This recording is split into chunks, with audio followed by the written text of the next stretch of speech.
Nosotros somos conscientes de que es una práctica absolutamente correcta de que haya publicidad estatal, pero que es una práctica documentada en muchos países del abuso de algunos gobiernos con esta publicidad, con una forma de premio y castigo hacia la labor de la prensa y por tanto un efecto negativo hacia la libertad de prensa y de expresión en los países.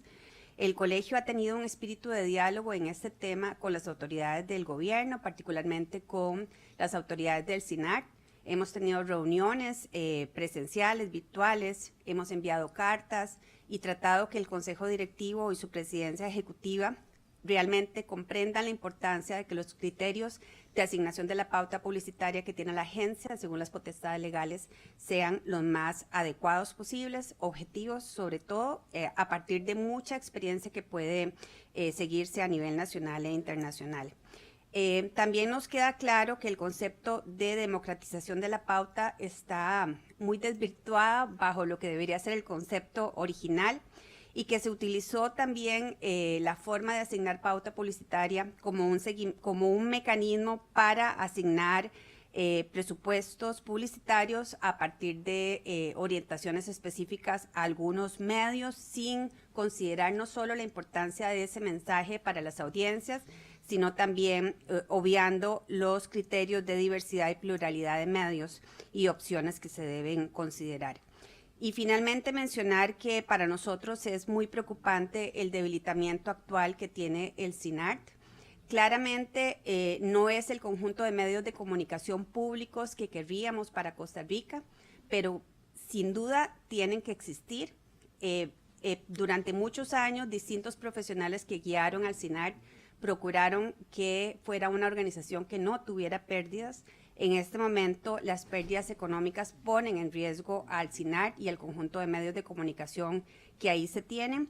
Una consulta, en las reuniones que tuvieron con SINART, ¿qué temas conversaron y qué nivel de apertura encontraron? Nosotros hicimos primero algunos pronunciamientos a principios del año pasado y a través de ellos hablábamos también del tema de desinformación, que es otro tema que le ha preocupado mucho a esta junta directiva, sobre todo esa desinformación que se ha propagado desde el propio Estado.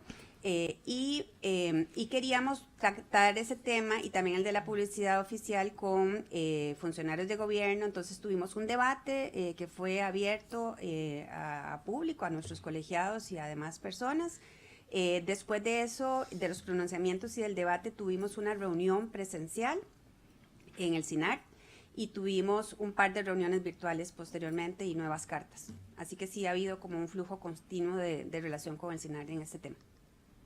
Y de parte del SINART, ¿qué información les han dado, qué explicaciones les han dado sobre la situación actual? Bueno, una preocupación muy importante que teníamos era que algunos agremiados nos indicaban que no tenían claro cuáles eran los criterios para poder participar y convertirse en proveedores de la agencia, que no entendían por qué había, desde la perspectiva de ellos, digamos, estaban reconociendo ciertas plataformas o medios que no estaban cumpliendo con todos los requisitos, por ejemplo, los requisitos del Seguro Social, ¿verdad? Este tipo de requisitos. Entonces, esa fue una inquietud muy fuerte que tuvimos con el SINART, para que quedara claro cuáles eran los alcances de los requisitos de inscripción como proveedores.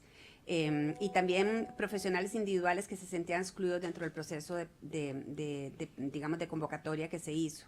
Y el segundo eran los criterios técnicos de asignación de pauta publicitaria.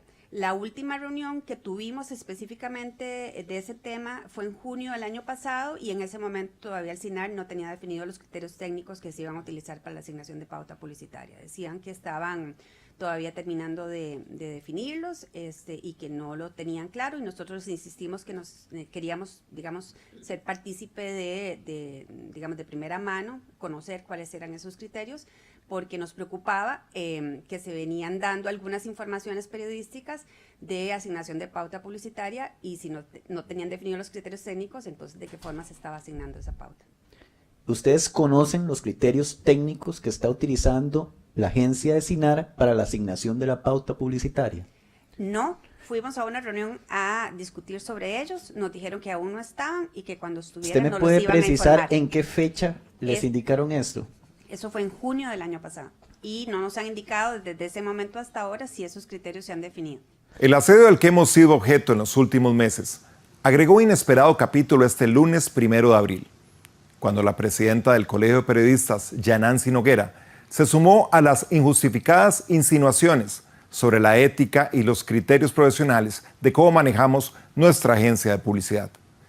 Sin otra prueba más que su propio dicho, la presidenta Noguera hizo 3 afirmaciones: que en el SINAR no tenemos criterios técnicos para asignar las pautas publicitarias que contratamos, que tiene una enorme preocupación sobre el manejo de la publicidad oficial y, por último, que con la democratización de la pauta, y aquí abro comillas, se castiga a los medios de comunicación que no siguen la línea que el gobierno quiere. Nada más temerario y alejado de la verdad. A la presidenta del Colegio de Periodistas le reiteramos que en el SINAR sí aplicamos criterios técnicos para contratar la pauta.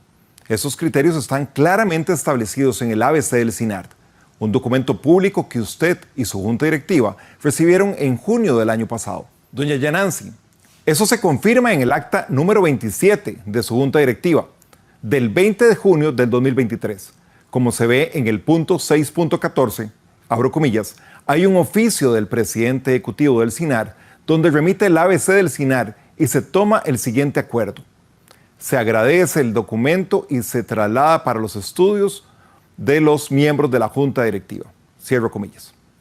Desde la página 35 del ABC del SINAR se explica con detalle cómo opera nuestra agencia de publicidad y cuáles son las herramientas y criterios técnicos que utilizamos en la definición de la pauta. Usted dice que un grupo de colegiados ha mostrado preocupación en este tema, pero solo en el acta número 36 del 15 de agosto de 2023 se consigna la duda de la periodista Ana María Navarro por un asunto de requisitos municipales ante el SICOP, consulta que ustedes tramitaron ante la Unión Nacional de Gobiernos Locales. Es así como le exigimos, señora presidenta, conocer los nombres, números de carné e instituciones donde laboran esos agremiados que mostraron preocupación por la pauta coordinada por el SINART. La agencia de comunicación del SINART administra menos del 20% de toda la pauta de las instituciones del Estado. Vale decir, el 80% de la pauta pública la siguen manejando, como ha sido por décadas, las agencias privadas de publicidad, decisión que nosotros no criticamos. Para eso somos una empresa en competencia. Lo que sí nos llama poderosamente la atención es que a usted solo le preocupe la pauta pública que gestionamos desde el SINART, pero guarda un sospechoso silencio cuando se le pide opinión sobre la forma como se administra el 80% restante. La respuesta es fácil. El Colegio de Periodistas se sumó a las voces que, por intereses poco claros, han logrado hacerle un grave daño al Sistema Nacional de Radio y Televisión. Y finalmente, lo más temerario, decir que la democratización de la pauta se usa como una forma de premio y castigo, o como usted afirmó ante los diputados, bajo fe de juramento, que se castiga a los medios de comunicación que no siguen la línea que el gobierno quiere. Esto es simplemente una grave insinuación que atenta contra la verdad y el honor. ¿Por qué usted, como presidenta del colegio, ignora o prefiere ignorar la información pública donde se confirma que solo en el 2023 el SINAR contrató pauta a 95 medios de comunicación, la gran mayoría medios regionales, y que el 50% se adjudicó a medios donde se destacan La Nación, Canal 7, Repretel, Diario Extra, solo para poner algunos ejemplos? Este es el oficio que recibieron los diputados el 17 de octubre del 2023, donde se consigna un detalle de cómo se distribuyeron, con criterios técnicos, casi 1.000 millones de colones. Doña Yanancy, si usted puede probar eso, denúncielo, pero además explique cuál pauta se usa con esos fines. El 20% que administra el SINART o el 80% de la pauta que gestionan las agencias privadas. La posverdad de la que usted, doña Yanancy, y el Colegio de Periodistas se han querido apropiar ya no les sirve de escudo, porque justamente la forma como usted ha manejado este asunto encaja en su definición. Usted, un día sí y otro también, provoca una distorsión deliberada de una realidad que manipula creencias y emociones con el fin de influir en la opinión pública. Doña Yanansi, en honor a la verdad, le invitamos a presentar las pruebas que respalden sus acusaciones, que bajo juramento le dio a los señores diputados.